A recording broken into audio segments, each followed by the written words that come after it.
بسم اللہ الرحمن الرحیم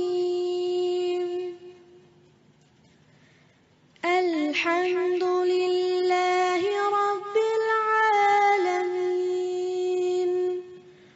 الرحمن الرحیم مالک یوم الدین ایاک نعبد وإياك نستعين اهدنا الصراط المستقيم صراط الذين أنعمت عليهم غير المغضوب عليهم ولا الضالين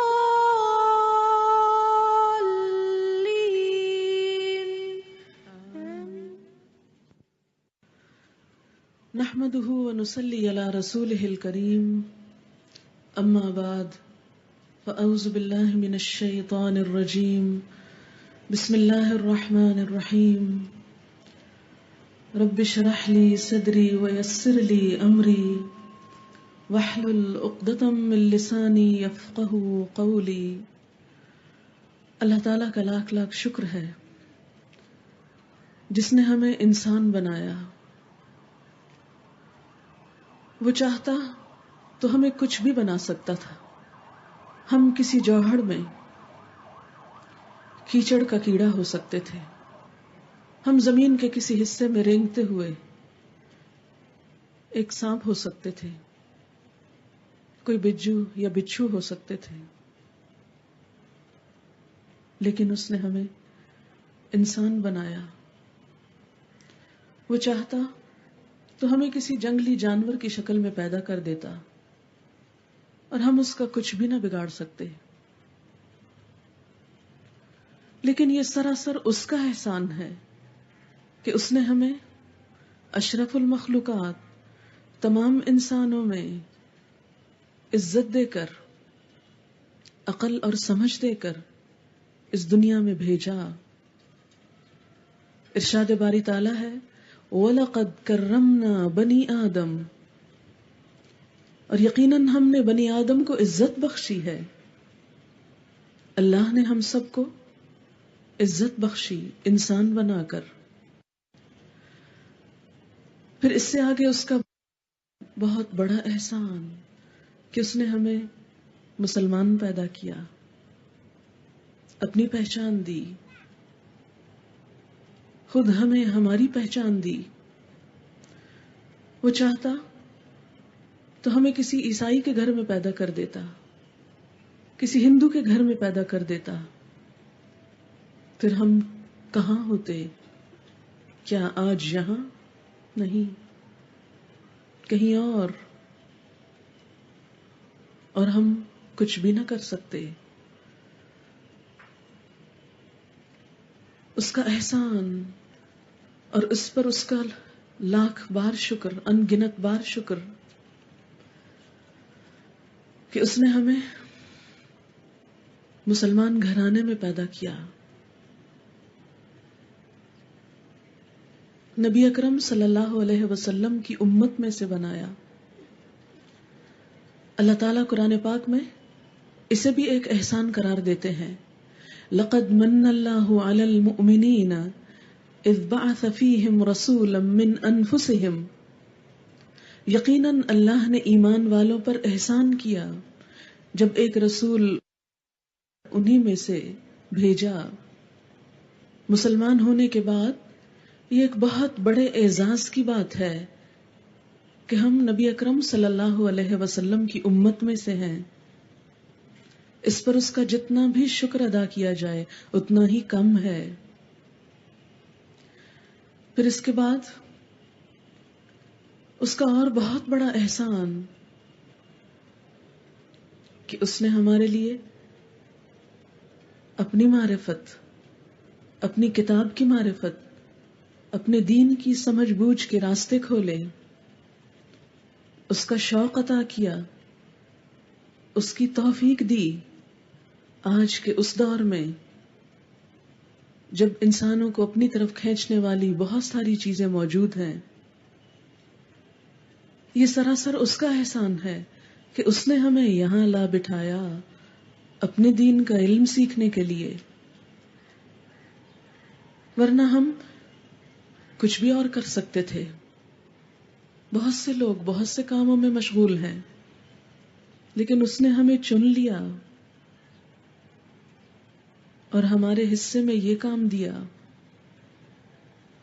نبی اکرم صلی اللہ علیہ وسلم نے فرمایا، من یرد اللہ بہ خیرا یفقہہ فی الدین، اللہ جس کے ساتھ بھلائی کا ارادہ کرتا ہے اسے دین کی سمجھ دے دیتا ہے۔ یفقہ، فقہ، سمجھ بوجھ، انڈرسٹینڈنگ۔ اس کے ایک کے بعد ایک احسان کا شکر ہم کس طرح ادا کریں، اس کے لیے ہمیں کیا کرنا ہے؟ اپنا تن من دھن، اپنا آپ اس کے لیے وقف کرنا ہے،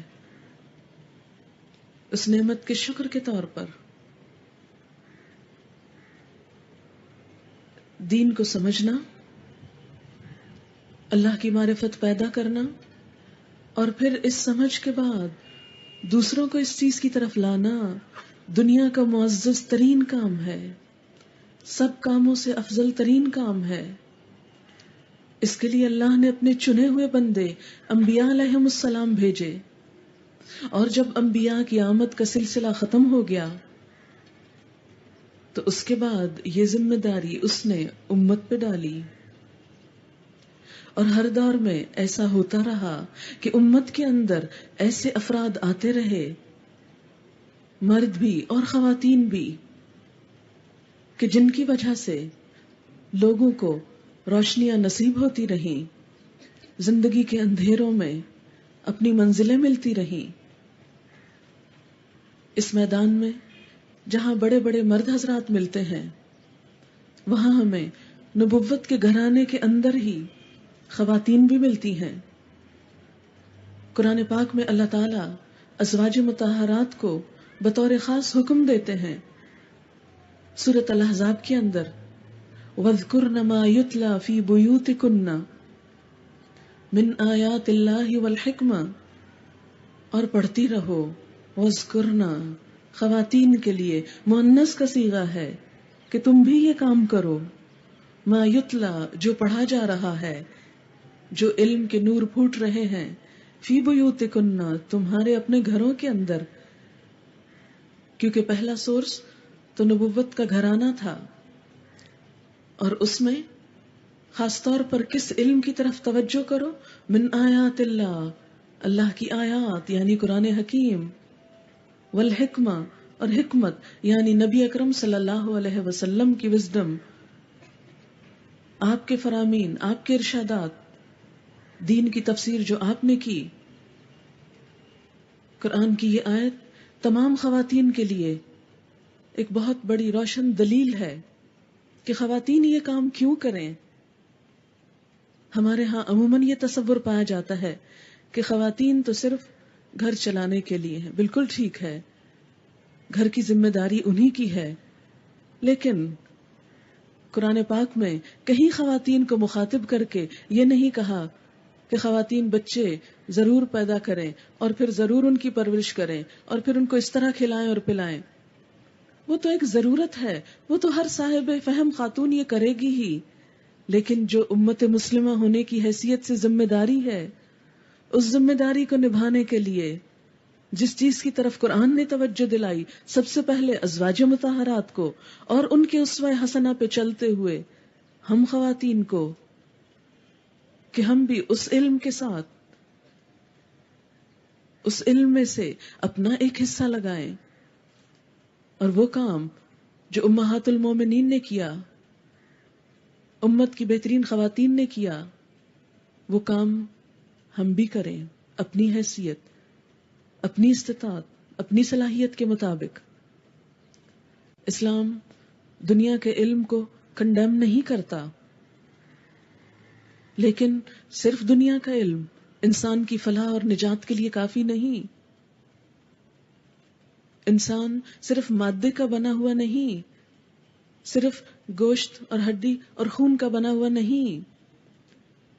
اس ڈھانچے کے اندر جو روح ہے، جو اصل انسان ہے، اس کی تربیت، اس کی رہنمائی، اس کی خوشی، اس کے سکون کے لیے بھی انسانوں کو کوششیں کرنا ہوں گی. اور پھر بطور خاص خواتین اس لیے بھی کہ وہ صرف خواتین کی نہیں، مردوں کی بھی معلم ہیں کہ ہر بچہ خواہ وہ لڑکی ہو یا لڑکا ہو ایک ماں کی گود سے پرورش پاتا ہے. ماں کی گود پہلا مدرسہ ہے. اگر ماں جاہل ہوگی تو پورا گھرانہ جاہل ہوگا. اگر ماں کے اندر اللہ کی محبت نہیں تو بچے کے اندر کیسے جائے گی؟ اگر ماں دین کی تعلیم سے بے بہرا ہے تو بچے روشنی کہاں سے پائیں گے؟ اس لیے کہ اب تو جدید تحقیقات نے بھی ثابت کر دیا. جدید تحقیقات کی بات اس لیے کرتی ہوں کہ فی الحال ہمارا ایمان اس پر زیادہ ہے قرآن اور سنت کی نسبت. اس کی بات زیادہ سمجھ میں آتی ہے کہ 3 سال کی عمر تک بچے کی شخصیت کا 75% مکمل ہو چکا ہوتا ہے. وہ سیکھ چکا ہوتا ہے جو اس نے سیکھنا ہے. باقی 25% تو پھر ساری زندگی سیکھتا رہے گا. وہ تربیت، وہ نرسری، وہ ماں کی گود ہے، ماں کی کمپنی ہے، ماں کی سوچ ہے.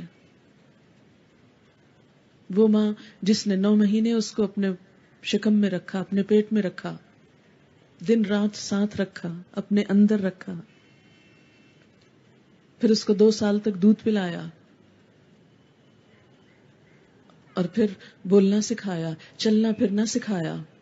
تو جو ماں اسی عرصے کے دوران بچے کے اندر اللہ کی محبت ڈال دیتی ہے تو ساری زندگی کے لیے بچے کے لیے ایک انمول سرمایہ اس کے ساتھ ہو جاتا ہے. اور اگر بچہ اس حصے میں محروم رہ جاتا ہے تو وہ ایک بڑی سعادت سے محروم رہ جاتا ہے. اس وقت ہماری ذمہ داریاں گھر کے اندر بھی ہیں اور گھر کے باہر بھی. اور یہ ایک ایسا راستہ ہے جس کا آپ نے انتخاب کیا کہ جس میں آپ کو دونوں طرف بیلنس رکھتے ہوئے آگے بڑھنا ہے. آج میں کچھ باتیں علم کے حوالے سے کروں گی، لیکن یہ یاد رکھیں کہ جب بھی انسان کوئی سفر شروع کرتا ہے تو ابتدا میں اس کو منزل کبھی نظر نہیں آتی.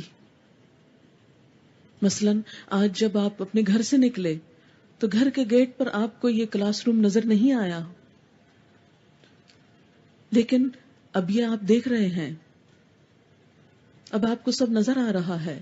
وہ کیسے؟ اس لیے کہ آپ گھر سے نکلے، آپ نے قدم بڑھایا، آپ نے چلنا شروع کیا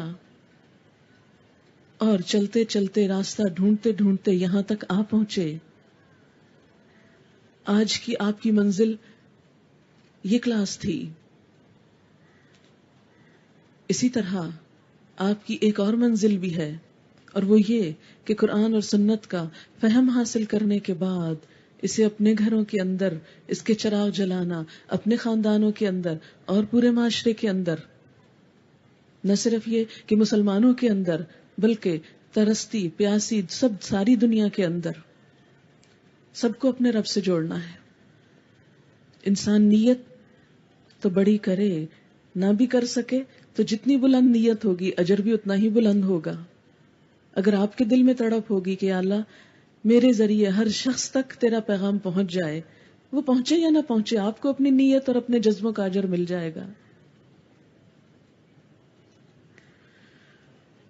آج آپ نے اس راستے کا انتخاب کیا، آغاز کیا، پہلا قدم اٹھایا. ابھی منزل آپ کو نظر نہیں آ رہی، اس لیے ایک دھندلکا سا ہے، کچھ خدشات بھی ہیں، کچھ خوف بھی ہے، کچھ پریشانی بھی ہے کہ معلوم نہیں ہمارے ساتھ کیا ہو، ہم پورا کر سکیں یا نہ کر سکیں، ہم پڑھ سکیں یا نہ پڑھ سکیں، اور کئی قسم کے انجانے سے خیالات، خدشات. لیکن ان سب کو ایک طرف رکھ دیجئے کہ جب کوئی بھی سفر کیا جاتا ہے، کسی بھی منزل پہ پہنچا جاتا ہے تو پہلا قدم ایک ہی ہوتا ہے. آگے منزل نظر نہیں آتی، لیکن چلتے چلتے قدم بقدم منزل تک پہنچ ہی جاتا ہے انسان. تو منزل کیا ہے ہماری؟ کہاں پہنچنا ہے ہم کو؟ کیا اچیو کرنا ہے؟ اصل گول کیا ہے؟ گول ہمارے ذہن میں بہت اچھی طرح واضح ہونا چاہیے.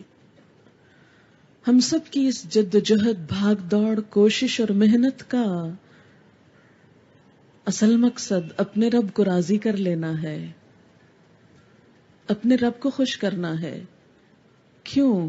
اس لیے کہ اس نے ہم پر اتنے سارے احسانات کر دیے کہ انسان بنایا، ضرورت کی تمام زندگی کی نعمتیں عطا کی، مسلمان بنایا، نبی اکرم صلی اللہ علیہ وسلم کی امت میں سے اٹھایا، اپنے دین کی سمجھ دینے کے لیے یہ راستہ دکھایا، یہاں تک آنے کی توفیق عطا کی. تو سب سے بڑھ کر اسی کا حق ہے کہ اس کو خوش کیا جائے، اس کو راضی کر لیا جائے. تو ہماری چھوٹی سے چھوٹی سے لے کر بڑی سے بڑی اور انتہائی بڑی کوشش کا اصل مقصود صرف اللہ کی رضا ہے کہ وہ رب راضی ہو جائے. اور باقی سب تو وسائل ہیں، ذریعہ ہے. اللہ کو راضی کرنا دنیا کا سب سے خوبصورت کام ہے. اس شخص کی خوش قسمتی کا کیا ٹھکانہ جس سے اس کا پروردگار خوش ہو جائے. یہ سرٹیفکیٹ صحابہ کرام کو ملا. قرآن میں 2 دفعہ کہا گیا رضی اللہ عنہم ورضوا عنہ، اللہ ان سے راضی ہو گیا. اعلان ہے قرآن میں. کن سے؟ جنہوں نے محمد رسول اللہ صلی اللہ علیہ وسلم کی پکار پہ لبیک کہا، آپ پر ایمان لائے. یہ تعلیم جسے آج ہم سیکھنا شروع کریں گے، اس تعلیم کو سیکھا اور پوری دنیا میں پھیل گئے. انہی کی کوششوں کے عوض آج ہم یہاں بیٹھے ہیں. رضی اللہ عنہم، اللہ ان سے راضی ہو گیا. اور جواب میں انہیں کیا ملا؟ ورضوا عنہ، وہ اللہ سے راضی ہو گئے. جب وہ ہم سے راضی تو جواب میں ہمیں کیا ملے گا یہ سب کچھ کر کے؟ یعنی اگر ہم نے اپنے رب کو راضی کیا تو اللہ ہم سے راضی ہو جائے گا. اگر اللہ راضی ہو گیا تو نتیجہ کیا ہوگا؟ ہمارا دل اطمینان اور خوشی اور سکون اور بے قرار راحت سے بھر جائے گا. وہ کیفیات جو اللہ کی کتاب کو حقیقی معنوں میں سمجھ کر، پڑھ کر، سیکھ کر دل کی کیفیات بدلتی ہیں،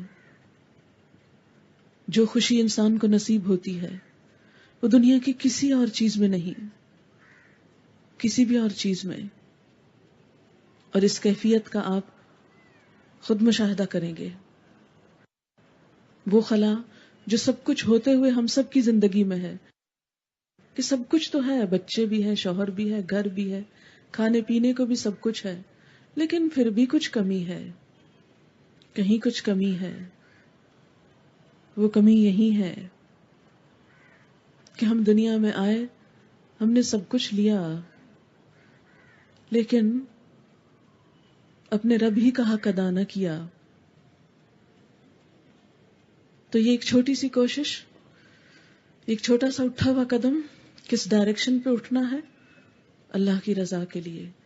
اور جب انسان کے دل میں اللہ کی محبت پیدا ہوتی ہے، اس کو راضی کرنے کا جذبہ پیدا ہوتا ہے، تو پھر بڑی سے بڑی قربانی بہت چھوٹی لگتی ہے، بہت چھوٹی، کچھ بھی نہیں. اللہ تعالیٰ آپ کے تو اتنے احسانات، میں کیا کر رہی ہوں؟ میں تو کچھ بھی نہیں کر رہی، یہ تو کوئی چیز نہیں. لیکن جب انسان اللہ کو راضی نہیں کرتا، اس کے مقاصد کچھ اور ہوتے ہیں، کوئی بھی اور چیز پانا، تو پھر انسان چھوٹے چھوٹے کام کر کے احسان جتاتا رہتا ہے. اگر واقعی ہمارا مقصد اللہ کی رضا ہو گئی تو آپ دیکھیں گے نہ آپ کو بھوک پیاس ستائے گی، نہ آپ کو تھکاوٹ ہوگی، نہ آپ کو غم ہوگا، نہ فکر ہوگی. بس ایک ہی جنون ہوگا کہ وہ ذات راضی ہو جائے. شاید میری یہ باتیں آج آپ کو بہت بے معنی سی لگ رہی ہوں کہ یہ کیا بول رہی ہے، لیکن یہ سب کچھ میں اپنے تجربے سے بول رہی ہوں. جو کچھ مجھے ملا ہے میں چاہتی ہوں آپ میں سے ہر ایک کو مل جائے. اور وہ اسی راستے سے ملتا ہے. اس راستے پہ چلتے ہوئے کبھی پاؤں بھی زخمی ہو سکتے ہیں، کبھی گر بھی سکتا ہے انسان، کبھی زخمی بھی ہو سکتا، کچھ بھی ہو سکتا ہے. لیکن اگر دل میں ارادہ پکا ہے، ڈٹرمنیشن ہے، پختگی ہے، تو سب کچھ آسان ہو جائے گا. کیونکہ یہ اللہ کا وعدہ ہے، ان الذين قالوا ربنا الله ثم استقاموا تتنزل عليهم الملائكة الا تخافوا ولا تحزنوا وابشروا بالجنة التي كنتم توعدون نحن أولياؤكم في الحياة الدنيا وفي الآخرة ولكم فيها ما تشتهي أنفسكم ولكم فيها ما تدعون نزلا من غفور رحيم. یقیناً وہ لوگ جنہوں نے کہا ربنا اللہ، اللہ ہمارا رب ہے، ثم استقاموا، پھر اس پہ قائم ہو گئے، جم گئے، پکے ہو گئے، تو پھر کیا ہوتا ہے جواب میں ان کے ساتھ؟ تتنزل علیہم الملائکہ، ان پہ فرشتے اترتے ہیں. جی یہ قرآن کہتا ہے، فرشتے ان پہ اترتے ہیں. یہ صرف انبیاء اور پیغمبروں کی بات نہیں، یہ عام انسانوں کی بات ہے. ان الذین قالوا ربنا اللہ، یہ ان لوگوں کی بات ہے جنہوں نے کہا اللہ ہمارا رب ہے. یہ ان کی بات ہے جنہوں نے کہا کہ اللہ ہی کی ذات ہمارے لیے سب کچھ ہے، بس اسی کو راضی کرنے نکلے ہیں. ثم استقاموا، پھر واپس نہیں پلٹ گئے، پھر ہمت نہیں ہار گئے، جم گئے. پھر اللہ کی مدد آئے گی، تتنزل علیہم الملائکہ، اور وہ آ کر آپ کو تسلیاں دیں گے. اللہ تخافوا، مت خوف کرو، مت ڈرو، ولا تحزنوا، مت غم کرو، کسی آنے والی مشکل کا خوف نہ کرو اور کسی جانے والی چیز کا غم نہ کرو. کیونکہ جب آپ آئیں گے اور دن کے 5-6 گھنٹے یہاں گزاریں گے تو بہت کچھ چھوٹے گا آپ سے، بہت سی چیزیں چھوٹ جائیں گی. لیکن اگر آپ کمپیئر کریں گے تو انشاءاللہ وہ چھوٹے گا جو آپ کے لیے زیادہ ضروری نہیں تھا، اور وہ ملے گا جو زیادہ ضروری تھا. وہ چھوٹے گا جس کے بغیر گزارا ہو سکتا تھا، وہ ملے گا جس کے بغیر گزارا ہو نہیں سکتا، کام چل نہیں سکتا. غیر ضروری چیزیں چھوٹ جائیں گی اور ضروری چیزیں زندگی کا حصہ بن جائیں گی. اللہ تخافوا ولا تحزنوا، مت خوف کھاؤ، نہیں ڈرو، قدم آگے بڑھاؤ، ہمت کرو اور غم بھی نہ کرو. وابشروا، اور خوشخبری، گڈ نیوز، کیا؟ بالجنہ، جنت کی. یہ وہ کام ہے جس کا صلہ جنت ہے. نبی صلی اللہ علیہ وسلم نے فرمایا من سلک طریقا یلتمس فیہ علما سہل اللہ لہ طریقا الی الجنہ. جو کوئی ایسے رستے پر چلا، من سلک طریقا یلتمس فیہ علما، جس میں وہ علم کو تلاش کرتا ہے، تو جواب میں اللہ تعالیٰ اس کو کیا دیتے ہیں؟ سہل اللہ، آسان کر دیتے ہیں اللہ تعالیٰ، لہو، اس کے لیے، طریقا الی الجنہ، جنت کی طرف جانے کا راستہ. ابشروا بالجنہ، جنت کی خوشخبری پاؤ. کیا ہے وہ جنت؟ ارضها السماوات والارض، جس کی وسعت آسمان و زمین کے برابر ہے. یہ دنیا کے چھوٹے چھوٹے گھروں پہ ہم ریجھ گئے، انہی کو اپنی منزل اور مقصد بنا لیا، انہی کو سبھی کچھ سمجھ لیا. نہیں، ہماری منزلیں یہ نہیں. ہمیں اس پہ مطمئن ہو کے نہیں بیٹھ جانا. ہماری منزلیں تو بہت بلند ہیں، بہت اوپر ہیں. وہ عالیشان جنت جہاں صرف 1 گز جگہ دنیا اور دنیا کے اندر جو حسن ہے اس سب سے زیادہ خوبصورت ہے. گھر ضروری ہے دنیا میں، لیکن ناگزیر نہیں. بس وہ ضرورت ہے، منزل نہیں، ضرورت.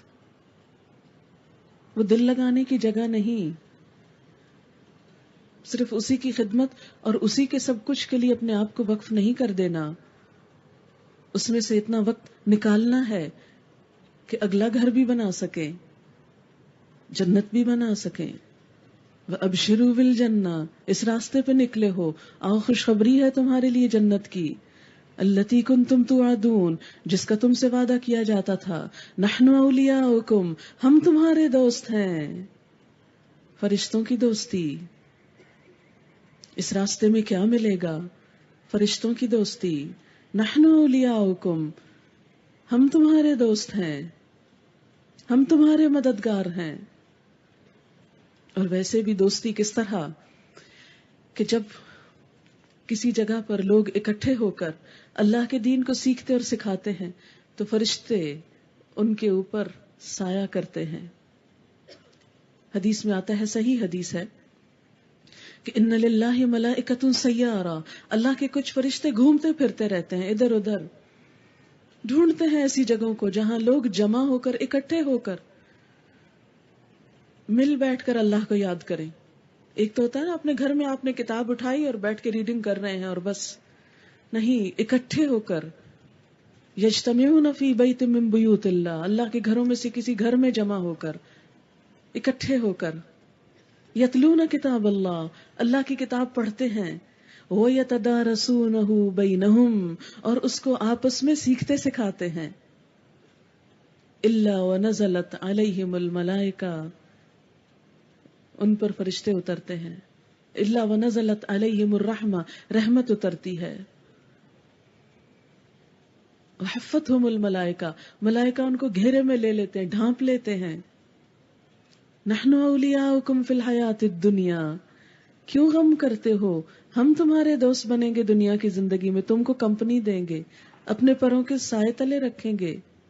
جب گھروں سے نکلو گے اپنے پر بچھائیں گے. نبی اکرم صلی اللہ علیہ وسلم نے فرمایا کہ جب ایک طالب علم علم کے لیے اپنے گھر سے نکلتا ہے تو فرشتے راستے میں اس کے لیے اپنے پر بچھاتے ہیں. VIP treatment. ریڈ کارپٹس پہ لوگ چل کے کتنا بگڑتے ہیں، اکڑتے ہیں، پتہ نہیں کیا چیز سمجھتے ہیں اپنے آپ کو. فرشتوں کے پروں کے مقابلے میں ریڈ کارپٹس کیا ہیں؟ کچھ بھی تو نہیں، نتھنگ.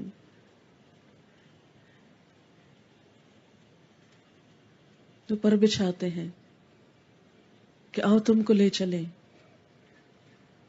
اور پھر جب جمع ہو جاتے ہیں تو ڈھانپ لیتے ہیں.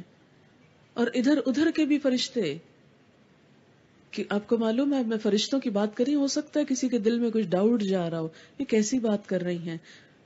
میں کبھی سوچا کرتی تھی کہ اللہ تعالیٰ ایمان بالملائکہ کیوں کہتے ہیں؟ فرشتوں پر ایمان ہمارے ایمان کا حصہ ہے. اللہ پر ایمان، رسولوں پر ایمان، کتابوں پر ایمان، اور فرشتوں پر ایمان، فرشتوں کی اسی دوستی پر ایمان کہ ایسا ہوتا ہے. اگرچہ ہم کو نظر نہیں آتے، دکھتے نہیں، لیکن وہ غیر محسوس قوتیں ہمارے ساتھ ہوتی ہیں، پروٹیکٹ کرتی ہیں، حفاظت کرتی ہیں، آسانیاں پیدا کرتی ہیں، سکون کا سامان پیدا کرتی ہیں. ڈھانپ لیتے ہیں اپنے پروں تلے. ایک تو اس ٹینٹ نے آپ کو ڈھانپا ہوا ہے، اور اس ایمان کے مطابق اللہ کی رحمت نے بھی ڈھانپا ہوا ہے، اور کئی گھنٹے تک وہ ڈھانپے رکھتی ہے وہ رحمت. حتیٰ کہ ادھر ادھر کے فرشتے ایک دوسرے کو بلا کے سب اکٹھے ہو جاتے ہیں، اور وہ ایک کے اوپر ایک کے اوپر، یعنی پورا آسمان دنیا تک وہ جگہ اس رحمت سے بھر جاتی ہے، فرش سے عرش تک. پھر جب مجلس برخاست ہوتی ہے وہ فرشتے اللہ تعالیٰ کے پاس حاضر ہوتے ہیں. اللہ تعالیٰ ان کو پوچھتے ہیں میرے یہ بندے کس لیے جمع ہوئے تھے، حالانکہ اللہ تعالیٰ خود زیادہ جانتا ہے کہ یہ سب کس لیے آئے. لیکن بعض اوقات جب ایک بات ہمیں پتہ بھی ہوتی ہے تو ہم دوبارہ ان کو کیوں پوچھنا چاہتے ہیں اس بات کو؟ اس لیے پوچھتے ہیں کہ ہمیں اچھی لگتی ہے، ہمارا دل چاہتا ہے بار بار کوئی ہم سے یہ بات کرے، ہمیں بار بار سنائے. اللہ تعالیٰ اپنے ان پیارے بندوں کا پھر ذکر اپنے فرشتوں سے کرتے ہیں اور پوچھتے ہیں یہ کیوں جمع ہوئے تھے، یہ کیا کر رہے تھے، یہ کیا مانگ رہے تھے، یہ کیا چاہتے ہیں، کس چیز سے بچنا چاہتے ہیں. اور فرشتے ان کو وہ ساری فیلنگز آپ کی کنوے کرتے ہیں کہ آپ کیا چاہتے ہیں. تو اللہ تعالیٰ وعدہ کرتے ہیں اس موقع پر کہ میں نے ان کو بخش دیا. اتنے میں ایک فرشتہ بولتا ہے، اتنا دلچسپ منظر لگتا ہے، ایک فرشتہ بولتا ہے یا اللہ ان میں فلاں ایک شخص تو بس ایسے ہی آ کے بیٹھ گیا تھا، وہ اس مقصد کے لیے نہیں آیا تھا، بس ایسے ہی آ کے بیٹھ گیا تھا. فرمایا یہ وہ لوگ ہیں جن کے ساتھ ایسے ہی آ کے بیٹھنے والے بھی محروم نہیں ہوتے، وہ بھی اس رحمت میں سے حصہ پاتے ہیں. لا یشقى بها جلیسہم، ان کے ساتھی بھی بدبخت نہیں ہوتے. ایسی مجلس میں تو راہ چلتے ایسے ہی آ کے بیٹھ جانے والے بھی فائدہ اٹھاتے ہیں. جاؤ ان کے ساتھ، میں نے اس کو بھی بخش دیا. وَأَبْشِرُوا بِالْجَنَّةِ الَّتِي كُنْتُمْ تُوعَدُونَ نَحْنُ أَوْلِيَاؤُكُمْ فِي الْحَيَاةِ الدُّنْيَا وَفِي الْآخِرَةِ، ہم دنیا میں بھی دوست اور آخرت میں بھی دوست. آخرت کا دن جب اپنے چھوڑ جائیں گے، اپنی ماں سے، اپنے باپ سے، سب سے. یوم یفر المرء من اخیہ وامہ وابیہ وصاحبتہ وبنیہ لکل امرئ منہم یومئذ شأن یغنیہ. ہر انسان کے اوپر ایسی مصیبت ہوگی جو اسے ہر دوسرے سے بے نیاز کر دے گی. اس موقع پر جب اپنا بھائی، اپنا بیٹا، اپنی ماں، اپنا باپ، اپنی بیوی، سب قریب ترین رشتے سب چھوڑ جائیں گے، اس وقت وہ ساتھ آئیں گے. نحنو اولیاؤکم، ہم ہیں دوست تمہارے، غم نہ کرو یہ ساتھ چھوڑ گئے. فی الحیات الدنیا، دنیا میں بھی، وفی الآخرہ، آخرت میں بھی. وَلَكُمْ فِيهَا مَا تَشْتَهِي أَنفُسُكُمْ، اور تمہارے لیے اس جنت میں وہ کچھ ہے جس کی تم خواہش کرو گے. دنیا میں ہم کتنی بھی کوشش کر لیں، ہماری ہر خواہش پوری ہو ہی نہیں سکتی. اور اگر آپ کہیں نہیں فلاں ایک شخص کو میں جانتی ہوں جس کی ہر خواہش پوری ہوتی ہے، تو پھر بھی موت جیسی چیز پہ کوئی قابو نہیں پا سکا. سب کچھ ہوتے ہوئے ہمیں بیچ میں سے اٹھا لیا جائے گا اور سب کچھ یہیں رہ جائے گا. وَلَكُمْ فِيهَا مَا تَشْتَهِي أَنفُسُكُمْ، اس جنت میں تم کو وہ ملے گا جس کی تمہارے نفس خواہش کریں گے، جس کی تمنا تم وہاں کرو گے، ہر چیز. وَلَكُمْ فِيهَا مَا تَدَّعُونَ، اور تمہیں وہ سب مل جائے گا جو تم طلب کرو گے. جب آپ نے اللہ کو راضی کرنے کا عزم کیا تو اللہ کی طرف سے کیا ملے گا؟ نزلا من غفور الرحیم، غفور الرحیم کی طرف سے میزبانی، مہمانی.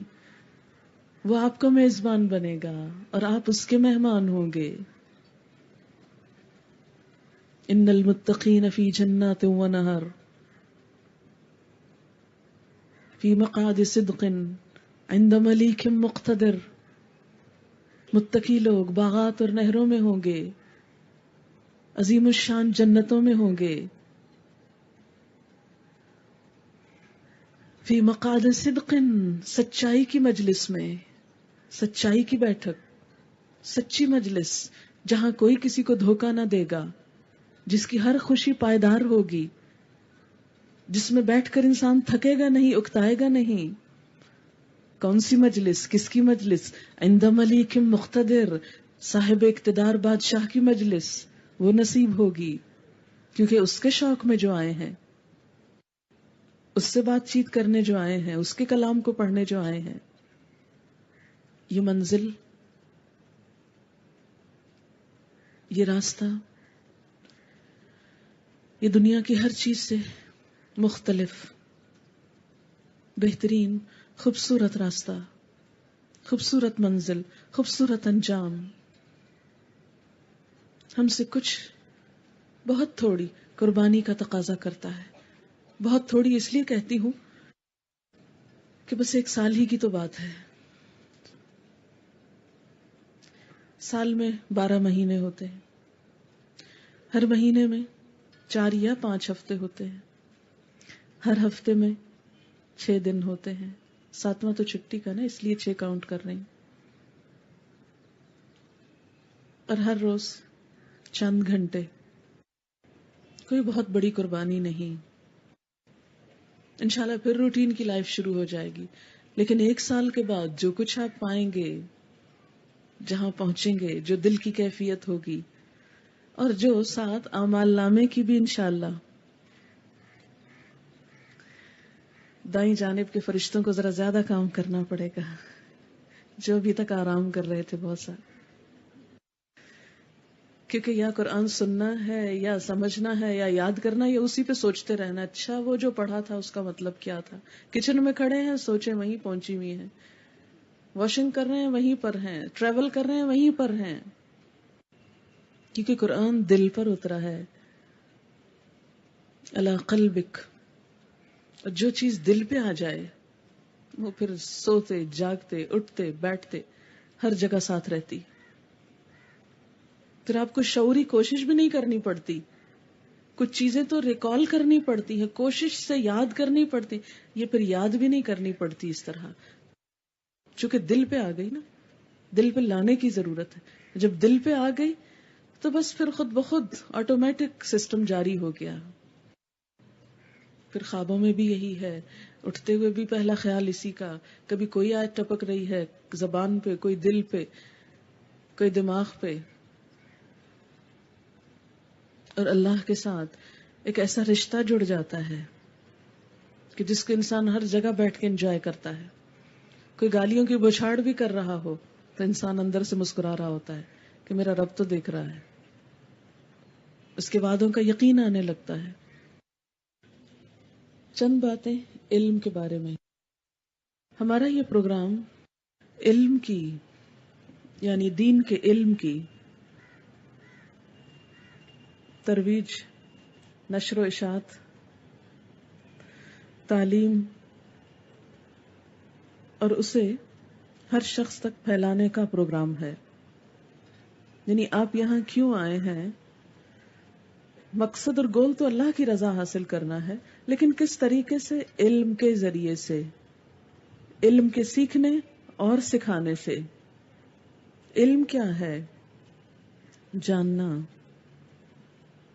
اللہ کے بارے میں جاننا, اس کائنات کے بارے میں جاننا, اپنی ذات کے بارے میں جاننا, اپنے یہاں اس دنیا میں آنے کا مقصد جاننا, یہاں سے واپسی کے بعد کیا ہونا ہے اس کے بارے میں جاننا.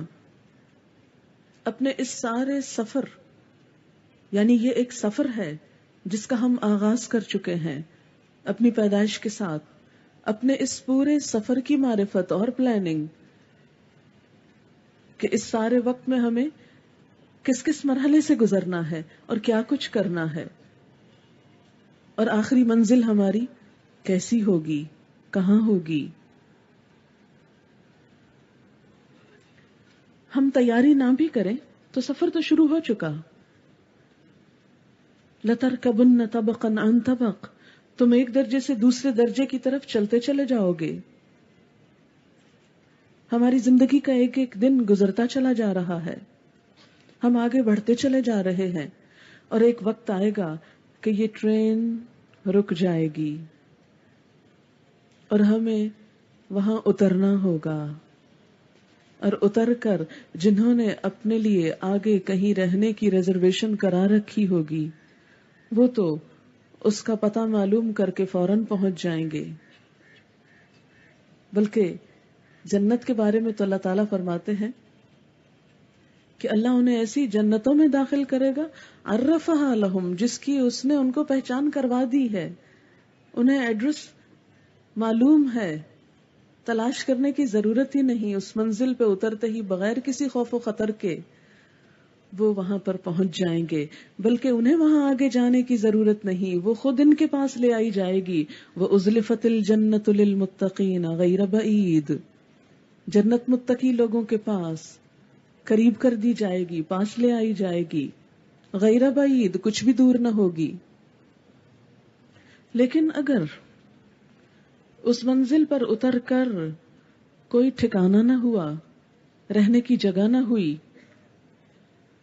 تو کیا بنے گا, کیا ہوگا, کہاں جائیں گے؟ واپسی؟ کوئی واپسی نہیں. ذرا سوچیں, اس مرحلے پہ سوچیں. آج تو ہم اگر ایک آپشن نہیں تو دوسری میں چلے جاتے ہیں.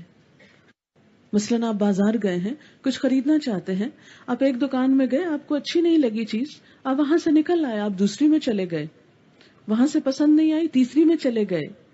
لیکن آخرت, وہاں اگر ہمیں اپنا گھر پسند نہ آیا, کوئی آپشن نہیں, کوئی دوسری جگہ نہیں, کوئی واپسی نہیں, پھر وہیں رہنا ہوگا. جو بھی اپنے لیے تیار کر کے گئے ہوں گے اسی میں جانا ہوگا. تو ہمارا یہ پروگرام اپنے لیے بھی اور باقی سب کے لیے جو یہاں نہیں, ان سب کے لیے بھی یہی پروگرام ہے کہ جو ہماری اصل منزل ہے اس کا پتہ معلوم کر کے وہاں پر اپنے لیے ایک گھر تیار کرنا ہے، اور وہ اسی وقت ہو سکتا ہے جب ہم اپنی ان ذمہ داریوں کو پورا کریں، بحیثیت انسان، بحیثیت مسلمان، بحیثیت امت مسلمہ کے ایک فرد کے۔ عمل میں سب سے پہلا درجہ علم کا آتا ہے۔ اپنی ذمہ داریوں کو انسان نبھا نہیں سکتا جب تک ذمہ داریوں کا پتہ ہی نہ ہو۔ آپ بہت اچھے انسان ہو سکتے ہیں، لیکن اگر آپ کو پتہ ہی نہیں کہ اللہ تعالیٰ کیا چاہتے ہیں تو آپ وہ کام کیسے کر سکتے ہیں جس کے بارے میں معلوم ہی نہ ہو کہ مجھے یہ کچھ کرنا ہے اور کر کے ساتھ لے جانا ہے۔ اگر کوئی طالب علم کلاس میں حاضر ہی نہ ہو تو کیا گھر بیٹھے اسے معلوم ہو سکتا ہے کہ آج کا ہوم ورک کیا ہے؟ نہیں۔ اگلے دن جب وہ کلاس میں آتا ہے تو کیا ٹیچر اس کا یہ ایکسکیوز قبول کر لیں گے کہ کل تم نہیں آئے تھے، آج تم بے شک ٹیسٹ نہ دو، میں تمہیں پھر بھی پاس کر دوں گی، کیونکہ تمہیں تو پتہ ہی نہیں تھا؟ ایسا کبھی نہیں ہوا۔ اگر آپ نے ہوم ورک نہیں کیا تو آپ کامیاب نہیں ہو سکتے۔ اگر امتحان کے لیے تیاری نہیں ہے تو امتحان میں کامیاب کیسے ہوں گے؟ بالکل اسی طرح ہمیں دنیا میں کچھ ہوم ورک ملا ہے جو ہمیں یہی کرنا ہے، جس کے بارے میں آخرت میں پوچھ گچھ ہوگی۔ کیا ہم یہ کہہ کر وہاں چھوٹ سکیں گے کہ اللہ تعالیٰ ہمیں تو پتا ہی نہیں تھا کہ کیا ہوم ورک تھا، ہمیں تو اس کا کچھ علم ہی نہ تھا؟ کیوں نہ تھا؟ أَلَمْ نَجْعَلْ لَهُ عَيْنَيْنِ وَلِسَانًا وَشَفَتَيْنِ وَهَدَيْنَاهُ النَّجْدَيْنِ فَلَاقْتَحَمَ الْعَقَبَةَ۔ کیا ہم نے اسے دو آنکھیں نہ دے رکھی تھی اور ایک زبان نہ دی تھی اور دو ہونٹ نہ دیے تھے؟ اس کو ہم نے دو راستے نہ دکھائے تھے؟ پھر بھی وہ دشوار گزار گھاٹی پر نہ چڑھا، اس نے دشوار گزار گھاٹی عبور نہ کی، اس نے خود کو مشقت میں نہ ڈالا۔ اللہ تعالیٰ نے تو اچھائی اور برائی کا راستہ بتا دیا، لیکن اگر ہم نہ جانیں، ہم معلوم نہ کریں، ہم اس کے لیے کوئی کوشش نہ کریں، جیسا کہ فرمایا گیا فَلَاقْتَحَمَ الْعَقَبَةَ، اس نے دشوار گزار گھاٹی کو عبور نہ کرنا چاہا، اس سے گزرنا نہ چاہا کہ بہت مشکل ہے، کون سویرے سویرے اٹھے، کون اتنے پیسے خرچ کر کے وہاں تک پہنچے، کون سارا دن بیٹھا رہے کہ ٹانگیں جڑ جائیں۔ فَلَاقْتَحَمَ الْعَقَبَةَ، اس نے گھاٹی کو عبور نہ کرنا چاہا، تھوڑی تکلیف اور مشقت نہ اٹھائی۔ اگر ہم کوشش نہیں کریں گے تو منزل تک کیسے پہنچیں گے؟ اگر ہم واقعی چاہتے ہیں کہ اللہ تعالیٰ کو راضی کریں، اپنی منزل تک پہنچ جائیں، تو اس کے لیے ہمیں کام کرنا ہوگا، اور وہ کام کیا ہے؟ علم حاصل کرنا۔ اسی لیے ہم سب یہاں جمع ہوئے ہیں کہ جانیں، معلوم کریں، پتہ پائیں کسی بھی چیز کو حاصل کرنے کا، اپنی منزل کو جاننے کا۔ مثلا اگر آپ کو ایک سوئی بھی خریدنا ہے اور آپ کو نہیں معلوم کہ وہ کہاں سے ملتی ہے، تو آپ ہو سکتا ہے سارا دن تلاش کرتے رہیں، سڑکوں، بازاروں، گلیوں میں گھومتے رہیں، لیکن کسی سے بھی یہ نہ پوچھیں کہ یہ تو میری خودداری کے خلاف ہے کہ کسی سے یہ پوچھوں کہ سوئی کہاں سے ملتی ہے۔ سوئی بھی جبھی ملے گی جب آپ کو یہ معلوم ہوگا کہ سوئی ملنے کی جگہ کہاں ہے، اور یہ معلوم کرنے کے لیے آپ کو کسی جاننے والے کی ضرورت ہوگی۔ اگر سوئی علم کے بغیر حاصل نہیں کی جا سکتی تو آخرت کی بلند منزل اللہ کی رضا جانے بغیر کیسے مل سکتی ہے؟ اسی طرح کسی بھی ذمہ داری کو نبھانے کے لیے، خواہ بحیثیت مسلمان کے، بحیثیت ماں کے، بحیثیت بیٹی کے، بیوی کے، بحیثیت کسی انسان کے، کچھ بھی ہو، اس کو نبھانے کے لیے، اپنی ذمہ داری ادا کرنے کے لیے علم کا ہونا ضروری ہے۔ قرآن پاک میں اللہ تعالیٰ فرماتے ہیں قُلْ هَلْ يَسْتَوِي الَّذِينَ يَعْلَمُونَ وَالَّذِينَ لَا يَعْلَمُونَ، آپ پوچھئے کیا برابر ہو سکتے ہیں وہ لوگ جو علم رکھتے ہیں اور وہ جو علم نہیں رکھتے؟ آپ پوچھئے کیا برابر ہو سکتے ہیں وہ لوگ جو علم رکھتے ہیں اور وہ جو علم نہیں رکھتے؟ یہاں سوال کیا گیا ہے کہ کیا کسی بھی چیز کے جاننے والے اور نہ جاننے والے برابر ہو سکتے ہیں؟ پھر اللہ تعالیٰ خود ہی فرماتے ہیں یرفع اللہ الذین آمنوا منکم والذین اوتوا العلم درجات، تم میں سے جو لوگ ایمان لائے اللہ ان کے درجات بلند کرے گا، اور وہ لوگ جنہیں علم دیا گیا وہ تو بہت درجوں والے ہیں۔ عام انسانوں کے مقابلے میں ایمان والوں کا درجہ بلند ہوتا ہے، اور پھر سب ایمان والے بھی برابر نہیں ہو سکتے۔ اللہ کو پہچاننے والے اور نہ پہچاننے والے بھی برابر نہیں ہوتے۔ اور علم والوں کے درجے کیوں بلند ہیں؟ اسی لیے کہ وہ اللہ کو پہچانتے ہیں۔ اس لیے جو جتنا سیکھے گا، جتنی کوشش کرے گا، جتنی زیادہ اللہ کی معرفت حاصل کرے گا، اس کا وہ درجہ اتنا ہی بڑھتا چلا جائے گا۔ آپ میں سے بہت سے لوگ ہوں گے جو یہ سوچیں کہ ہم کو دین کا بہت سا علم پہلے سے ہی معلوم ہے، ہم تو بہت کچھ جانتے ہیں۔ اور بہت سے لوگ یہ کہتے سنائی بھی دیتے ہیں، کس کو نہیں پتا کہ نماز پڑھنی چاہیے، کس کو نہیں معلوم روزے رکھنے چاہیے، اب تم نیا کیا سیکھنے جا رہے ہو؟ ہم کو تو سمجھ نہیں آتی کہ تم 1 سال کے لیے گھر بار کیوں چھوڑو گے، بچے چھوڑو گی، تکلیف اٹھاؤ گی، پھر جا کر پڑھو گی کیا قرآن؟ اور جو قرآن میں لکھا ہے وہ تو پہلے ہی معلوم ہے، اور کیا پڑھنا ہے؟ ایسے لوگوں کو کیا بتایا جائے گا کہ آپ کیا کرنے چلے ہیں؟ یہی نہ کہ والذین اوتوا العلم درجات، کہ علم والوں کے درجے مختلف ہوتے ہیں۔ ایک عام سطح کا جاننا ہے، اور ایک گہرائی میں جا کر جاننا ہے، ایک ظاہری طور پر جاننا ہے، اور ایک علم الیقین کی حد تک جاننا ہے۔ جب انسان ایک خاص عرصے کے لیے دن رات اپنے اس کام میں لگاتا ہے تو وہ علم الیقین کے درجے کو جا پہنچتا ہے، جس کے بعد عمل آسان ہو جاتا ہے۔ نبی اکرم صلی اللہ علیہ وسلم نے بھی فرمایا 2 لوگ کبھی سیر نہیں ہوتے، ایک علم سیکھنے والا اور دوسرا مال کا چاہنے والا۔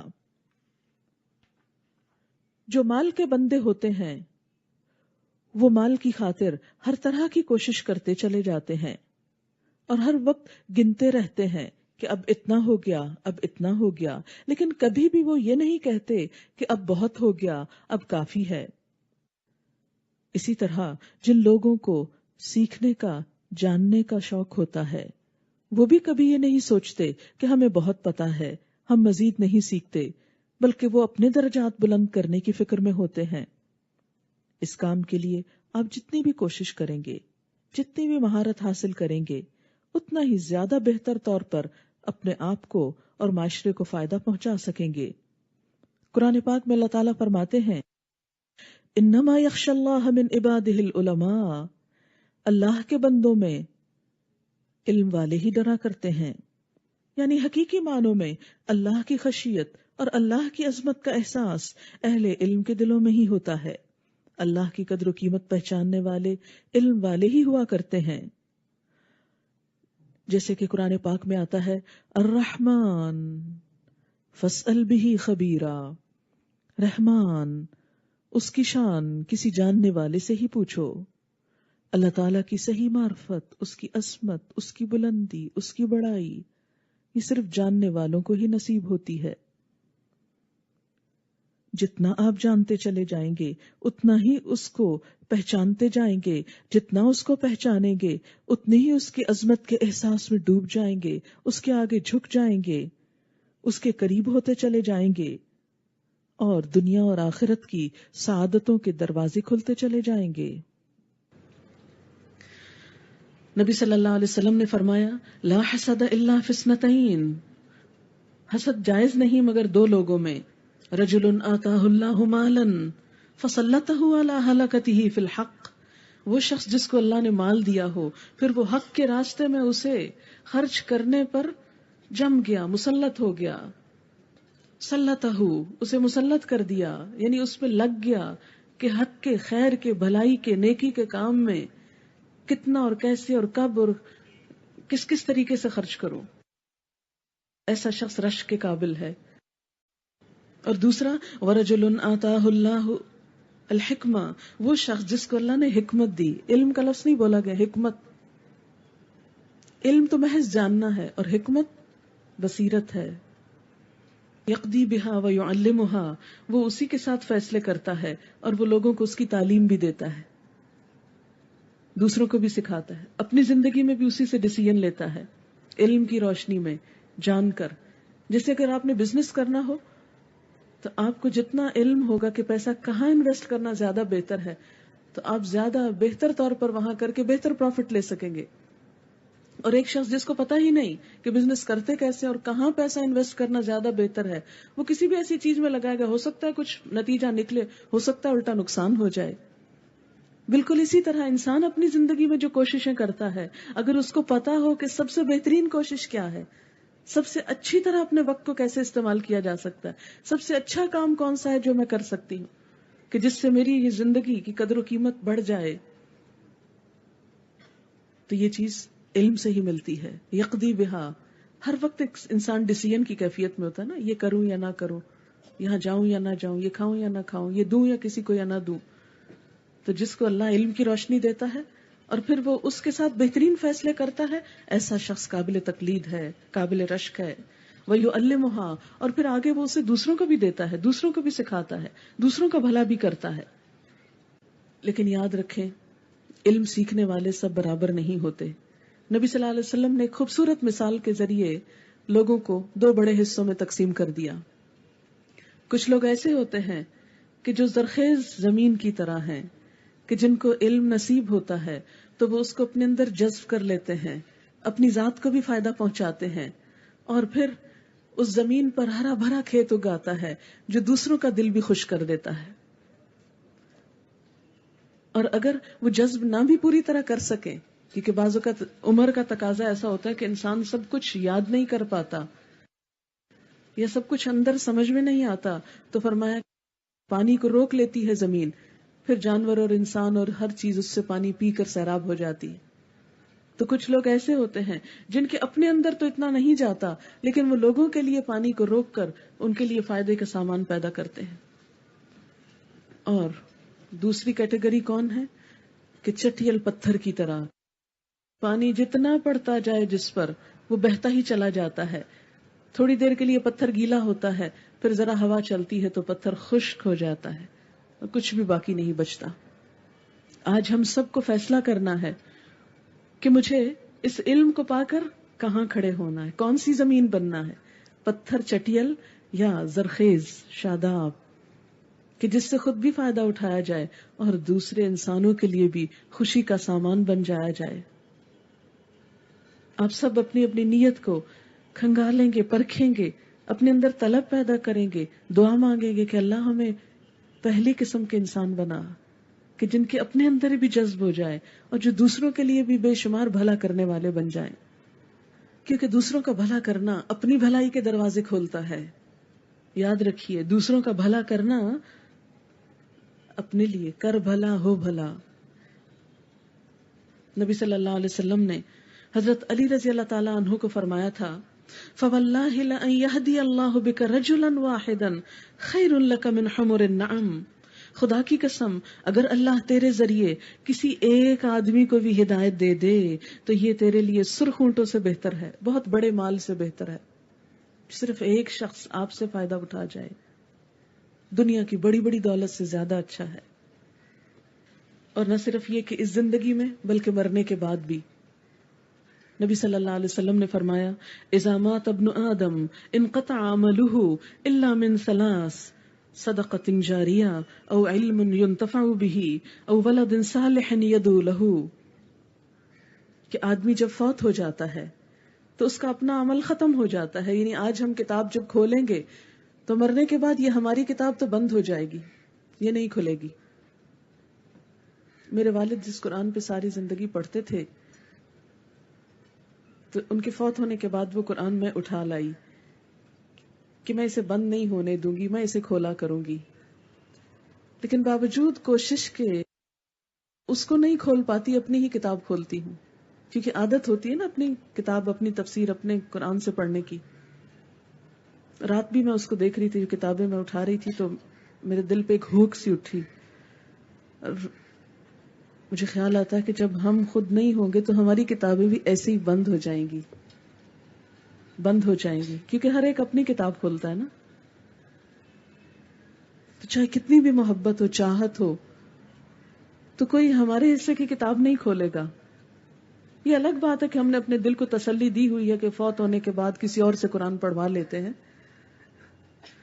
وہ تو ہمارا اپنا ایک خیال ہے نا. لیکن 3 چیزیں مرنے کے بعد بھی فائدہ دیں گی، اور وہ کیا ہے؟ صدقۃ جاریہ، ایسی جگہ پیسہ لگانا کہ جس کا ثواب مرنے کے بعد بھی پروفٹ آپ کو ڈیلی پہنچتا رہے. روزانہ منافع، مختلف بینکوں والے منافع آفر کرتے ہیں نا، طرح طرح کے نئے نئے اشتہار اور نئے نئے سلوگنز اور نئی نئی چیزوں سے لوگوں کو اٹریکٹ کرتے ہیں. اسی طرح وہ لوگ جو آخرت انویسٹمنٹ بینک ان لمیٹڈ میں اپنا پیسہ جمع کراتے ہیں، ان لمیٹڈ، دنیا کے ہر بینک کے آگے لمیٹڈ ہوتا ہے نا، یہ ان لمیٹڈ ہے آخرت انویسٹمنٹ بینک.